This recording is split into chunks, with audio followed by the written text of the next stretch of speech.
Welcome back. एक बार फिर आपकी खिदमत में हाजिर हैं और मौजूद हूँ मैं इस वक्त यूनिक मोटरसाइकिल पर। और यूनिक एक ऐसा नाम है मोटरसाइकिल इंडस्ट्री का जो हर नौजवान जानता है। हर नौजवान इसलिए जानता है कि हर नौजवान की ज़रूरत है मोटरसाइकिल या मोटर बाइक।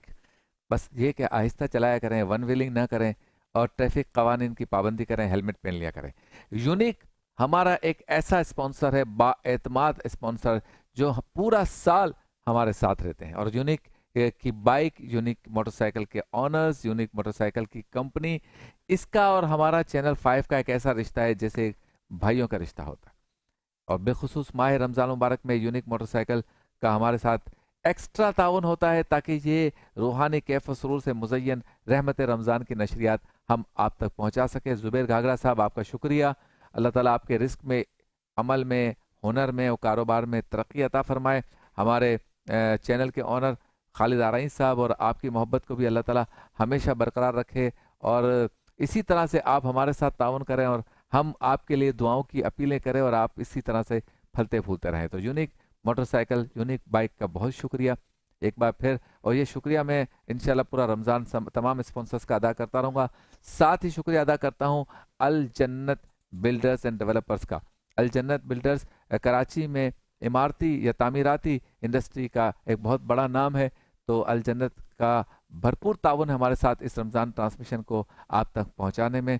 साथ ही मैं शुक्रिया अदा करता हूं फैज़ान स्टील का। फैज़ान स्टील हाजी आसिफ साहब का ताउन हमारे साथ इसलिए कि इनका ये पैगाम है कि अगर बुनियाद मजबूत हो तो पूरी इमारत मजबूत होती है। पाकिस्तान की तामीर कीजिए मजबूत बुनियादों के साथ, और फैज़ान स्टील जदीद दौर के तकाज़ों के मुताबिक जो है वो अपने प्रोडक्ट को बनाते हैं और हम तक पहुंचाते हैं। और इसी से अच्छे तामीराती ग्रुप जो है वो फैज़ान स्टील को ही इस्तेमाल करते हैं। साथ ही शेरो ग्रुप का शुक्रिया अदा करता हूं जो इस ट्रांसमिशन को आप तक पहुंचाने में हमारे साथ ताउन करते हैं। शेरो ग्रुप और इनके भी बहुत से काम हैं, बिल्डर्स एंड डेवलपर्स भी हैं और इनके कार के शोरूम्स भी हैं। तो शेरो ग्रुप का बहुत शुक्रिया कि वो हमारे साथ माह रमज़ान की इस रहमत रमज़ान ट्रांसमिशन को आप तक पहुँचाने में ताउन करते हैं। चलते हैं उस सेगमेंट की जाने जिसमें अंबिया कराम के हालात ज़िंदगी का तस्करा होता है। अल्लामा सैयद नासिर शाह साहब इस मरतबा हमारे साथ होंगे और इंशाल्लाह रोज़ाना हमारे साथ होंगे। सेगमेंट का नाम है नबियों की बातें।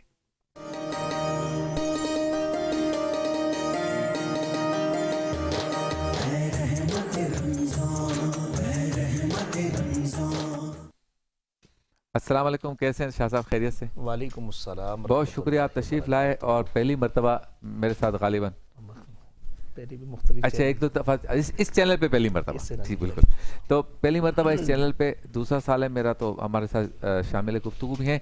नबियों की बातें हमारा जो सेगमेंट है इसका मेन मकसद ये था कि हमारी जो नौजवान नस्ल है वो अंबिया कराम के हालात ज़िंदगी को जान सके, पहचान सके। और अभी शाह साहब से वक्फे पे गुफ्तगू हो रही थी कि सीक्वेंस हम क्या रखें, तो शाह साहब ने कहा कि अव्वल भी सरकार दो आलम सल्लल्लाहु अलैहि वसल्लम और आखिर भी सरकार दो आलम सल्लल्लाहु अलैहि वसल्लम। तो आज इनका पहला दिन है तो कहते हैं कि सरकार दो आलम सल्लल्लाहु अलैहि वसल्लम से गुफ्तगू करते हैं और फिर इंशाल्लाह बाकी अंबिया कराम का तस्करा करके आखिर में फिर सरकार दो आलम सल्लल्लाहु अलैहि वसल्लम का तस्करा करेंगे। बिस्मिल्लाह। बिस्मिल्लाहिर्रहमानिर्रहीम। बहुत शुक्रिया शब्बीर भाई। सबसे पहले तो लाखों करोड़ों दुरूद उस ज़ात पाक मुस्तफ़ा सल्लल्लाहु अलैहि वसल्लम पर जो कि वजह कायनात हैं, जाने कायनात हैं, बल्कि यूं कहें तो बेजाना होगा कि वो जो न थे तो कुछ न था और वो जो ना हो तो कुछ ना हो, क्योंकि जान है वो जहान की और जान है तो जहान है।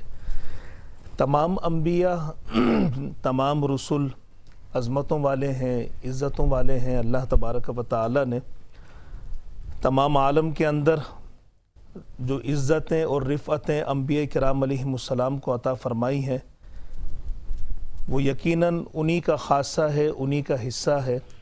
और तमाम अंबिया में जो नबी करीम अलैहिस्सलातु वस्सलाम को अल्लाह तबारक व तआला ने एज़ाज़ व कमालात अता फ़रमाए हैं वो यकीनन रहमत आलम सल्लल्लाहु अलैहि वसल्लम का ख़ासा। तो चूँकि हमारा स्टेटमेंट भी है कि अंबिया की बातें, नबियों की बातें, तो अव्वल और आखिर तो मेरे और आपके प्यारे आका सल्लल्लाहु अलैहि वसल्लम है। हुज़ूर नबी करीम अलैहिस्सलातु वस्सलाम के अहवाले ज़िंदगी के हवाले से बात करें या मैं अंबिया के आने का जो मेन मकसद है उस हवाले से मैं गुफ्तगू करूँ कि अंबिया के आने का मेन جو مقصد تھا، میں نے سیرت طیبہ کو جتنا میں نے مطالعہ کیا اپنی علم کے مطابق، تو میں شبیر بھائی اس نتیجے پر پہنچا کہ حضور سید عالم صلی اللہ علیہ وسلم کا اس مادر گیتی پر جلوہ گر ہونے کے بعد جو ایک عالمگیر پیغام تھا، وہ پیغام کیا تھا؟ وہ پیغام محبت۔ صحیح۔ حضور نبی کریم علیہ السلام نے اپنوں کے لیے، غیروں کے لیے دامن محبت کو بچھا کے رکھا ہوا تھا، اور آج جو پوری دنیا میں اسلام کی بہاریں نظر آتی ہیں، یہ اخلاق مصطفیٰ کا کمال ہے، یہ نبی کریم علیہ السلام کے اخلاق ہی کا کمال ہے۔ بعض کہتے ہیں کہ تلوار کی زور سے اسلام پھیلا ہے، نہیں، اصل جو بات ہے، ہم اس کے بالکل انکاری نہیں ہے کہ تلوار کی زور سے نہیں پھیلا، لیکن اس سے پہلے نبی پاک علیہ السلام کا وہ کردار تھا جو 40 سال تک مکے کی گلیوں میں مکے کے رہنے والوں نے دیکھا، اور پھر اس کی گواہی بھی دی۔ پھر انہوں نے کہا کہ جب حضور نبی کریم علیہ السلام نے کوہ صفا کے دامن پہ سب کو کھڑا کیا تھا، اور پھر کہا کہ میں اگر تم سے کہوں کہ پہاڑ کے پیچھے سے ایک لشکر آ رہا ہے تو کیا تم میری اس بات پر یقین کر لیں گے؟ ابھی حضور نے اعلان نبوت نہیں کیا تھا، لیکن کردار مصطفیٰ سب کے سامنے تھا۔ تو انہوں نے پھر ایک جملہ یہ کہا تھا، انہوں نے کہا کہ محمد ہم کیوں یقین نہیں کریں گے؟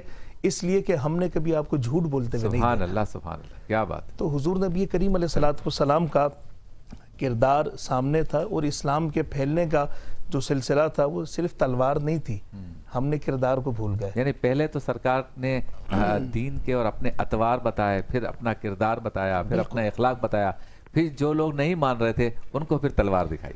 بالکل، اور جہاں پر اسلام کے مقابلے میں باطل آیا، وہاں پر تو پھر یعنی کہ ڈیفنس پوزیشن میں اسلام نے پھر تلوار کا استعمال کیا ہے۔ آگے بڑھ کر کسی کو یہ نہیں کہ تلوار لے کے پھر کہا ہو کہ کلمہ پڑھو، ایسا نہیں ہے۔ حضور کا کردار کافی تھا، بہت الحمدللہ۔ ایسے جس طرح سے سیرت پاک کا مطالعہ کرتے تو کئی ایسے قبائل تھے اس زمانے میں جو سرکار دو عالم صلی اللہ علیہ وسلم سے متعلق انہوں نے سنا کہ ایک اللہ کے نبی آئے ہیں، وہ ہمیشہ سچ بولتے ہیں، وہ بیٹیوں پہ ظلم کرنے سے منع کرتے ہیں اور جھوٹ بولنے سے منع کرتے ہیں، ایک دوسرے کی جان کے دشمن نہ بنو، یہ کہ چلو ان سے جا کے ملتے ہیں۔ ایسے قبائل آتے تھے اور جب دیکھتے تھے تو کہتے تھے ہم نے جس طرح سے آپ کے بارے میں سنا تھا، آپ سے مل کر اور آپ کو دیکھ کر اس سے بہت بہتر پایا، لہٰذا اب ہمارے درمیان لڑائی ہے تو صلح آپ ہی کروائیں گے۔ بالکل ایسا کئی مقام پر ہوا کہ نبی پاک علیہ السلام خود تشریف لے کے گئے مختلف قبائل کے درمیان میں، اور پھر سب سے بڑی آپ یہ دیکھیں نا کہ جب وہ حجر اسود کے لگانے کا جب سلسلہ ہوا تو قبائل آپس میں لڑ رہے تھے کہ یہ عزت ہمارے پاس رہے، یہ عظمت ہمارے پاس رہے۔ دیگر قبائل کی بھی خواہش تھی کہ بھئی ہم لگائیں گے، ہم نصب کریں گے۔ تو نبی پاک علیہ السلام کی حکمت عملی، کیونکہ نبی پاک علیہ السلام سے بڑھ کر کوئی سیاسی مدبر نہیں ہو سکتا، حضور کی حکمت عملی کمال۔ تو نبی پاک علیہ السلام نے چادر کے اندر اس کو رکھا اور کہا تمام قبائل اس کو پکڑ دیں۔ تو یہ حضور کی حکمت عملی تھی کہ آپس میں تصادم سے ان قبائل کو نبی پاک علیہ السلام نے بچا لیا تھا۔ اور پھر آپ یہ دیکھیں شبیر بھائی کہ نجاشی کے دربار میں اسلام کا کیا پیغام پیش کیا گیا تھا کہ یہ محمد صلی اللہ علیہ وسلم ان کا یہ پیغام ہے، یہ لوگوں پر ظلم کرنے سے روکتے ہیں، یہ اس غلامی کی زندگی سے آزادی کی زندگی کو ترجیح دیتے ہیں۔ ہمیں انہوں نے یہ بتایا ہے کہ جب وہاں پر یہ پورا شجرہ جب بیان کیا گیا تو آخر میں کیا ہوا تھا؟ تخت پر بیٹھا ہوا بادشاہ رو پڑا، اس نے کہا کہ اگر یہ ان کی تعلیمات ہیں تو یقیناً وہ نبی آخر الزماں ہے۔ اور اس کے بعد پھر سیرت کی کتابوں کے اندر اس کے لیے بہت خوبصورت باتیں لکھی ہیں۔ تو یہ حضور کا ایک پیغام تھا۔ اچھا یہ بتائیں شاہ صاحب کہ جیسے انبیاء کرام کی آمد ہوئی 1 2 3 کم و بیشی 1,24,000 پیغمبر آئے، پھر سرکار دو عالم صلی اللہ علیہ وسلم تشریف لائے، تو یہ انبیاء کرام کی آمد کے جب واقعات دیکھتے ہیں یا سنتے ہیں تو کچھ جو ہے وہ کنیکشنز تو ایسے ہیں کہ باپ پھر اس کا بیٹا پھر ان کا بیٹا وہ بھی نبی پھر ان کا بیٹا نبی پھر 2 بھائی بھی نبی، اس طرح سے، اور کچھ ایسے ہیں کہ بیچ میں سلسلہ ٹوٹ جاتا ہے۔ سرکار دو عالم صلی اللہ علیہ وسلم کی جو نسل پاک ہے، ہم کہہ سکتے ہیں کہ وہ حضرت ابراہیم حضرت اسماعیل علیہ السلام سے؟ جی بالکل ایسا ہی ہے، بالکل ایسا ہی ہے کہ حضرت ابراہیم علیہ السلام پھر حضرت اسماعیل علیہ السلام، اور سلسلہ الحمدللہ وہ چلا ہے۔ اس کے بعد نبی پاک علیہ السلام کئی ہزار سال بعد سرکار دو عالم صلی اللہ علیہ وسلم کی ولادت۔ اچھا ایک دوسرا اینگل ہے جس میں حضرت ابراہیم علیہ السلام کے دوسرے جو بیٹے ہیں حضرت اسحاق اور حضرت یعقوب حضرت یوسف، وہاں جا کر جو چین بنتی ہے उस चेन का मामला अभी तक चल रहा है। फ़लस्तीन, बिल्कुल ऐसा ये ही। हमारी जो है ना वो इबादत गाह है, ये हमारे लिए काबिल कदर जगह है, ये हमारे लिए काबिल कदर जगह है। तो मैं चाहूँगा कि हम कल से जब आप गुफ्तगू फरमाएं तो हम थोड़ा सा हालात हाजरा को भी देखें कि क्यों हज़रत मूसा के चाहने वाले ऐसे हो गए, हज़रत ईसा के चाहने वाले ऐसे हो गए। बिल्कुल इंशाअल्लाह ताला आप साथ होंगे तो बहुत लुत्फ़ भी आएगा और बहुत मालूमात भी होगी। आप तशरीफ़ लाए, बहुत शुक्रिया। कल भी इसी तरह से, आज थोड़ा सा वक्त, चूँकि हमारा न्यूज़ चैनल है और कोई अच्छी सी न्यूज़ आ जाए या ब्रेकिंग न्यूज़ आ जाए तो 15-20 मिनट आगे पीछे हो जाते हैं। बहुत शुक्रिया आपका। आपसे मुलाकात होती है मुख्तसर से वक्फे के बाद।